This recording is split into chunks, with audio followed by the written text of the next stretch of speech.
Greetings and salutations to our fine podcast audience. Welcome to 3 Peas in a Pod, episode 249. We made it. We made it, and I would do banter today and have some fun, but this question is so long, It's a very long it might take half the podcast. Is it fun too? No, I don't know. Okay. Fun is a relative term. I'm right? sorry for blowing up the microphone with my laugh there. I can't help it. I'll just say this. I had reading this question felt like being in a systematic theology. This is only for these guys. Systematic theology class, which was not fun. Which was not most of Bible college was not fun. Okay. That class was even less fun. So we'll see how fun this episode. We should have an episode about what was our favorite part of Bible college. Well, y'all were in person. Y'all lived on campus. Okay, then we say, what course was your favorite? Oh, gotcha. That'd be a good question that no one would care about.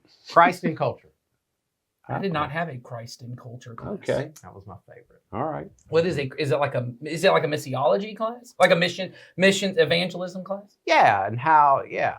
I did not have one of those classes. Yeah, kind of. I had a missions class. It was really more, it's I been have 30 totally years. derailed this podcast. I apologize. Sorry. I was trying to figure out what that class I was. apologize. I'll tell you I this. do not want to talk about systematic theology. Oh, we're not. I will say this. I don't remember as much about the class as I do about the professor. Okay. And I liked him. I will say that in both of my college experiences, Yes. the professor is more important than any of the classes. Absolutely. There were classes that were terrible, like content. I had an anthropology class. Anthropology is, I do not envy any person who chooses to be an anthropologist, but my professor was really fun. And I thought, I did learn a lot, but that was a good class. So kids, here's the lesson. The teacher makes all the difference. The teacher does make a lot of difference. And I'll say even more so, I think, in college than in high school. Yeah. Because in college, the teacher who really loves their subject, you can tell. Yes. Oh, man, they love their And subject. they They're wanna get usually it- contagious. Make you Because love they it. love Yes. it so much. Yes. That's good. Well, here's the question that borders on systematic theology. Y'all ready? Strap in. 'Cause I'm here we go. closing my eyes so I can concentrate and not be distracted. Because Ed's not going to remember by the end. I'm trying. Here we go. I'm sure it's been discussed before, but Christians often say God is in control. I fully believe he could control every little thing, but that would go against free will. Also, control would indicate he causes or wills the bad. I recently heard another podcast that basically put it this way. Number 1, God created the world and man. Number 2, he set natural laws in place like weather, gravity, ocean tides, bacteria, viruses, etc. Number 3, he gave man free will. We are not forced to choose him. Number 4, God now basically sits on his hands and allows the natural laws and man's will to play out. He does not interfere even though bad things happen. He can and sometimes does perform miracles against the laws of nature. Number 5, God came to earth in human body form to experience earthly pain caused by natural laws and man's will in order to understand and comfort us in our pain. He did this to show his love for us. Number 6, he says in Romans 8:28 that for those that love him, he will take the wrongs, the ugly, and the bad, and in ways we cannot understand, use them in a positive way if we cooperate with him. What are your thoughts? What? I know you got lots of thoughts. I do. Share lots of thoughts. I have more here's- thoughts on individual points. Can I talk? than I do. You know how I am. I'd like to talk about the process of answering this. Okay, that's okay. Go ahead. Can we just take them one at a time and talk Like about each our point? thoughts about each one of those? I had the exact briefly. same thought on that because Brief. well, some of them I just outright yeah, agree with. Some and of them I'll so- just say, Okay. I agree with that. Okay. We can move on. All right, so here's number 1. Ready? Yep. God created the world and man. I agree with that. I think we can all agree on I that. agree with that. I That no, one, yes. As our youth minister says, 10 out of 10, no notes. No notes, 10 out of 10, I agree with that. That's I awesome. have a note but About only- God created world and man? Ed, What note? No, I'm gonna. It's not an important note. It's a little tiny note. Okay. say it. No, it's again a process process of creation and man. Well, sure, but that's not the. I know. None of that would That's why I said negate move that. on. But Okay, you, nope. you brought up Sawyer. Stop. Number 2. Here you go. God set natural laws in place like weather, gravity, ocean tides, bacteria, viruses, etc. I agree to that to some extent. Yeah. So I agree that God maybe it's more the next, or one of the next points about him sitting on his hands is maybe more of where my. That's later. Okay, but so maybe I don't disagree. Read that one more time. God set natural laws in place, and then in parentheses, weather, gravity, ocean tides, bacteria, viruses. So those are examples. Examples of God setting natural laws. I'm going to agree. I have some mental notes, but they're not worth making. I'll have an agreement on that. That is certainly how it is perceived by us. And this is all I will say is, I cannot think of a biblical reference where the Bible says all nature is just, and this is not his language in this, or the person who wrote this is language in this, but almost like clockwork. Like God just set them up and they go without that. There are parts where it says in like the creation narrative, he set the sun in the sky and the moon in the day, but that doesn't seem to be mechanical. Well, and Paul, in fact, said it sounds in Paul's language in Colossians that Jesus is actively holding the world together. He is holding things. Yes. So I agree that from to not say that like science is a wasted effort. I do agree that what science is doing is looking at the world in the way that we observing things. The observable. Yes. It observes the observable. So from our perspective, these are just a mechanical universe that is set up to work, and every time you bounce a ball, the ball comes back down. But as my philosophy professor said, it is a theory of gravity, not a law of gravity. The only reason that we know it will come back down is because it has every time so far. But there could randomly be a time that then we have to adjust all our scientific theories where one day you bounce it and it goes up and we go, oh, wait a second. Now we know. Now we've observed something new by the nature of it. That's right. And so from what we can see observable, I would agree with that statement. All right. Number 3, God gave man free will, and we are not forced to choose him. That appears to be correct in my theology. Yes. I would agree with that as well. Okay. Number 4, God now basically sits on his hands and allows the natural laws and man's will to play out. He does not interfere even though bad things happen. He can, and sometimes does, perform miracles against laws of nature. This is where I have probably the biggest point of conflict. Yeah, that phrase "sits on his hands" doesn't feel right. No. Or the word interfere. Because here's what I would say: it says it said will of man, right? Does not interfere with the thing. God is constantly trying to interfere in that he speaks in my heart and he speaks in your heart. He speaks to the non-believer as well, who does not have the Holy Spirit. In nature, in all kinds of ways. And in nature, constantly trying to pull me away from sin and evil and chaos. Now, he does not override my free will. Yeah, the word might be he is trying to woo us. Woo. Okay, I like that. Well, there's another thing I think in between here, somewhere in here that has been left out, in that it sounds like in this, we are in a closed system. Correct. That has God, humans, animals, natural laws of this planet and this universe. And it does not mention that, in fact, God also created spiritual beings. Correct. And that the physical realm, the Bible is pretty clear, the physical realm is not the only realm that not will one day exist, is currently coexisting right now. Yes. And so somewhere in between that part where we are now, we are ignoring the impact that the spiritual realm has had on the natural realm. That some of the things that now we call acts of God, and the way I think the planet reacts, the way bacteria reacts, the way our bodies react, are actually things that have been brought into the world from evil spiritual forces, from sin, that have caused the way God originally created the world to not be the world we currently experience.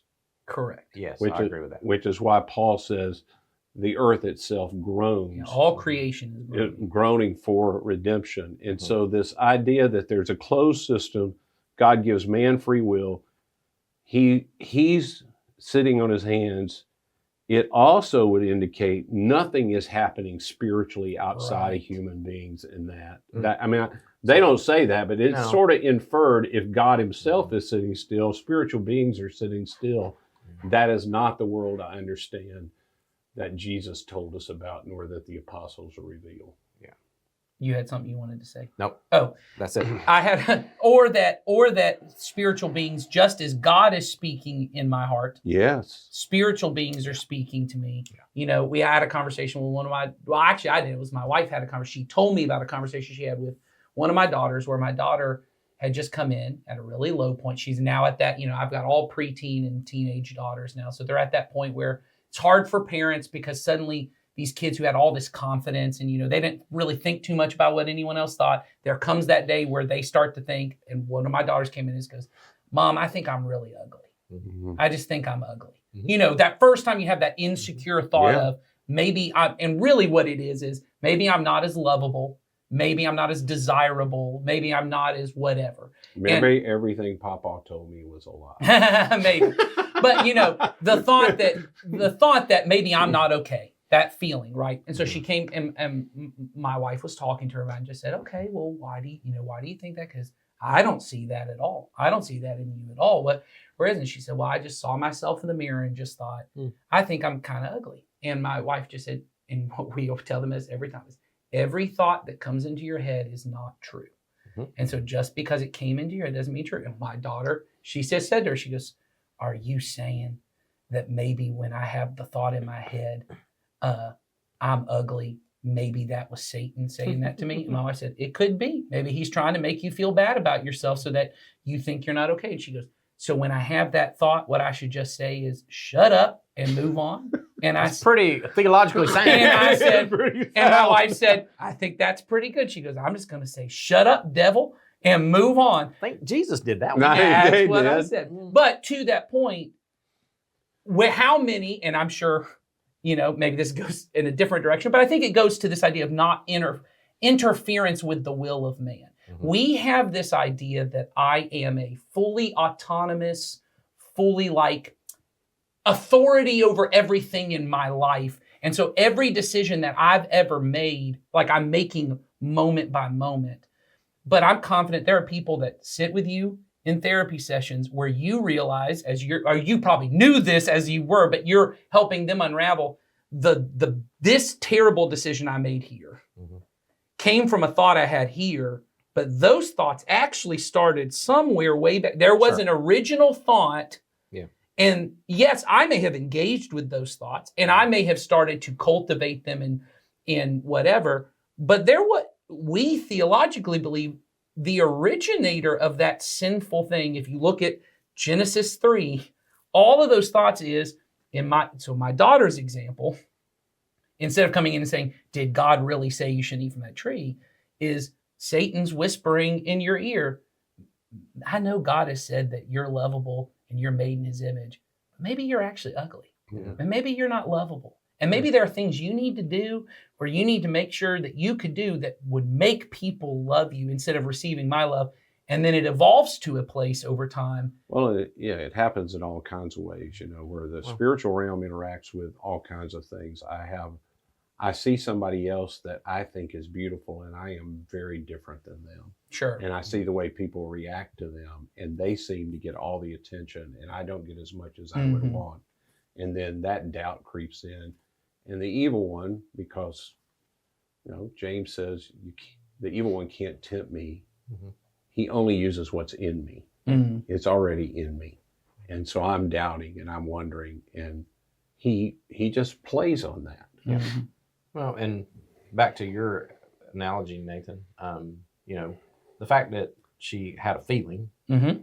is totally valid Correct. and something that can be talked about and dealt with. But then you go back to, you know, one of the skills that I think is so important, and I try to teach a lot of my clients to do, is give your feeling a voice, Mm-hmm. listen to it, evaluate it, hold it out, analyze it, and then come to the conclusion of, is this a truth that I'm dealing Right. with, or is this a distortion of the truth, or is this just a subjective opinion that I'm dealing with? Sure. Because the That's right. truth is there are always going to be people who look at you and evaluate you Yep. as being whatever, whether it be pretty, ugly, lovable and unlovable, and they can do that. Yeah. They have the right to have a voice, but am I going to believe it? Right. Who am I believing? Who gets the right? And I always ask them that. Who gets the right to determine who you are or what you're like? Right. Mhm. You choose who to listen to and who the authority in your life is. So let's look at that. Let's see who said this Mhm. about you. Where did this Mhm. come from?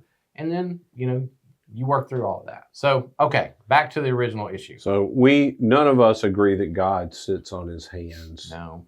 nor do the rest of the spiritual beings. Yes. No. Okay. Yeah. Number 5. I think we're at number 5. Yes. Number 5. God came to earth in human body form to experience earthly pain caused by natural laws and man's will in order to understand and comfort us in our pain. He did this to show his love for us. I want to say that's partially true. Yeah, that is part of the reason he came, but not the complete Part of the reason. That's yes. right. So, if you're trying to encapsulate the whole gospel, you didn't. Yeah, you missed. No, and I don't think you missed the heart of the gospel. And the part that you leave out sheds light on this problem that, and I didn't mean you left out, I meant the person who said this, left out from the gospel. Jesus came to redeem the creation and to make all things new. Yep. And he did this in his death and his resurrection. His resurrection his death defeats the power of sin. That's right. His resurrection begins this new creation work that begins. So in this bigger thing of, does God control, and when bad things happen, is God making them happen? What I would say is, by looking at the biblical picture that I see in the story. I mean, I'd say biblical because that sounds like I'm saying the definitive. What I see from the narrative of the Bible is that God does create a world, a good world, right? For human beings and him to cooperate and to rule the creation. Human beings are deceived by the spiritual beings of evil into rebelling against God. And then from that point on, sin and evil, the creation gets out of control. The spiritual beings, it seems like, have lots of influence and sway, to the point that when Jesus is here, he's constantly casting out demons from people. There seemed to be all that. And in his death and resurrection, he's not just saving souls for a disembodied eternity in heaven one day. He's drawing people from a kingdom of darkness into a kingdom of light where they can exist under God's rule and God's authority. So when you say, is God making bad things happen? What it seems like is there are these spiritual forces that are at work to cause death and destruction and pain and all of those things. And that God is actively at work, sometimes by interfering with people, by coming and saying, hey, you should go take care of that person. Hey, you should go and do something about this. And actively working, they said, in miracles, in miraculous ways. We're on to the next few steps, I see. That's what you're talking about now. Well, I'm just saying the part that they left off, when you say that primarily what Jesus came to do, when your encapsulate of why he came, which is to comfort me when bad things happen. Yeah. I think you're missing the point he came to do, was to redeem the creation and to the powers. And defeat these powers. And that verse that they're almost quoting from the writer of Hebrews, who says, we have a high priest who's able to sympathize with being tempted in all ways such as are. The reason we are told that is not that's the reason he came, but that as a result of him coming and experiencing everything, now I can boldly come to him and tell him all the problems I'm having. He didn't come. We could have always brought him the problems that we had. And people in the Old Testament did bring him the problems.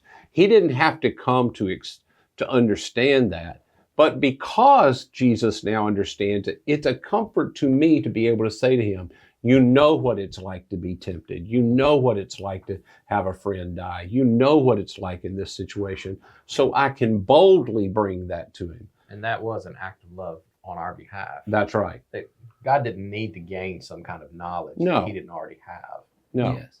Well, and I will say too, I'm glad you brought up the Hebrews verse, because what the author of Hebrews is trying to do is to say to these people who are facing persecution and are struggling, because he keeps saying to them, hey, see to it none of you wander off, and go and make sure you press, that with this cloud of witnesses, you keep moving forward. When he talks about he was tempted in every way we were, the word tempted there is not the way we think of it as being like, oh, I'm really tempted to, look at pornography. I shouldn't, but I'm really tempted to do this thing I shouldn't do. What he's saying is Jesus was tempted not to be faithful to what God had called him to do because of all. He was tempted like we were. He had suffered loss. He had done this, and he was tempted not to finish the race that was set before him, but he was faithful, which is a slight difference even to this point is, hey, God has called us to be a part of his new creation work, and it is tough. I mean, we were having a conversation earlier today that when you're trying to help people who are in the middle of chaos, that's tough because there are times you want to just go, this is painful for me just to be in this thing. Mm-hmm. But Christ knows what that was like. Mm-hmm. And I can go boldly to him and say, I have now the grace and the power to continue in the work that he's given me. To me, that's different than just my life is really hard and I know Jesus loves me. They're a little, it's a different lens to look at it through. Yeah. It's bigger than that, more than that. Yeah. Bigger than that. What's the next? So, here's the last one, number 6. He says in Romans 8:28 that for those that love him, he will take the wrongs, the ugly and the bad, and in ways we cannot understand, use them in a positive way if we cooperate with him. So I'd also amend that. I believe, if I'm in my head, the quotation is right. It's not just bad things. God's at work in all things. All things, yes. So good things get people as off track as bad things. Oh, yes. We fail to recognize that. But the good things of this world that we don't initially mark down as bad, they get us off track too. Yeah. And for people who have decided to enter into the kingdom of light and to follow Jesus, God is at work in all things to bring about good for those who love him. But we've all seen examples of success and prosperity and health and all the things that we're all after be the most detrimental things to someone's journey, relationship with Jesus. My experience here in this country and in watching in third world, well, not so what we call it, developing countries, is that more damage is done by prosperity than by hardship. Mm-hmm. More damage is done in the souls of people by gaining everything they wanted than by losing something they really hate to have lost. Yeah. And all of us could probably, I can think of some prime examples, I think, going on in some people's lives I know right now that some horrible circumstances are occurring in their life. But at the same time, there's some amazing work that the Spirit has done in them, in their relational world, and in just their emotional, mental health is starting to really show itself in ways that is very honoring to God and very healthy for them and for their families. And so to back up what you did say in that last point, yes, I believe that's what the author is talking about. In all things, there is always that opportunity to lean into the Spirit's work, cooperate with him. We talk about interactive life with God. How can I interact with him in this circumstance, whether it be good prosperity and good, or struggle and evil and really hard times? If there's always a path towards having redemption happen moment by moment through the work of Jesus. And so yes, in that way, God is at work. Yeah. And see, and even in that, I would say that would also help me to push against that point of God's just sort of sitting on his hands. He's just letting things work out. Right. No, he is actively standing ready all the time to strongly come underneath me, strongly support me as I lean into his will. And if I choose that, he gets involved. He does interact. He does not sit on his hands. And we together can bring heaven to earth, as we talk about around here a lot. So I That's think good. God's really active. Very, Yes. very, He's very. more active than most of us think he is. Well, he's more active than most of us are. Oh, sure. That's for sure the truth. Most of Yes. us For sure. miss, we just miss so many opportunities to do the good that is set right in front of us. Yes. You know, I didn't really think about it, that being maybe that, I don't know if the person said this and I forgot it in the list. If they were trying to figure out why do bad things happen, if that's what they were trying to do and put Maybe. all of that together. Maybe. You know, I don't remember if this is Dallas or another philosopher that I have read. Whether you do it with God or without God, if you live on this planet, God actively being involved or not being involved, or whether you believe in God or not, everybody on this planet has to deal with bad things happen. They just happen. Yep. And you can be an atheist, and it doesn't get you away from the problem of pain Mhm. and evil in this world. You can totally dismiss God, Mhm. or you can come up with some understanding of how it all fits together, and you may be right, you may be wrong. There is evil and pain in our world. And even if you're a person that would say, well, I don't even like to put evil on things. Well, there are things, all of us agree, nobody really is going after them. They sort of come, none of us running after them, hoping they come to us. But they do tend to come to almost everybody at some point. I have never sat with a person, never encountered a person who, in the midst of bad things happening in their life, were either looking for nor were ever satisfied by an intellectual answer that I was able to provide. No. Even when you can sit down and say, well, let me tell you how this works. Yep. And let's put it, modern scientific explanation on how this thing works. And you come away and go, well, that makes a lot of sense. And then you still look at your circumstances. You have not been helped. It doesn't Right. solve It it. doesn't solve a thing. It doesn't make it feel better. What people need when bad things happen is presence. That's right. Yep. They need presence. They need love. They need empathy. All those things, and that is the answer, which is where the gospel comes in, and that's where its power is found.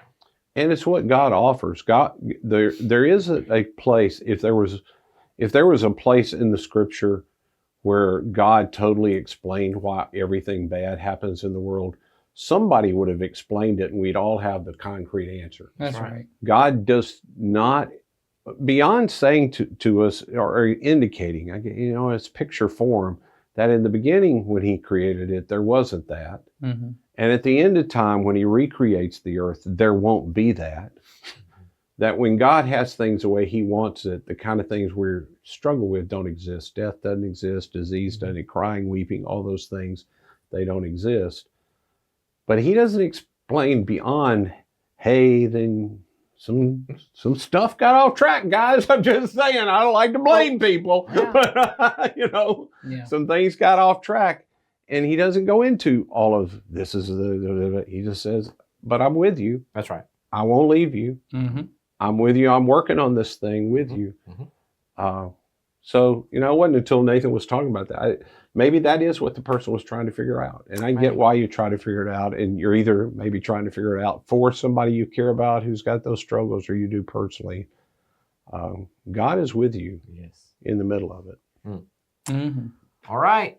So we got through it. All We did. 6 points. So yeah, thanks for sending that in. So next week we'll have another question, and I can almost 100% guarantee it'll be short. So come and find out. There we go. There you go. See you then. Bye.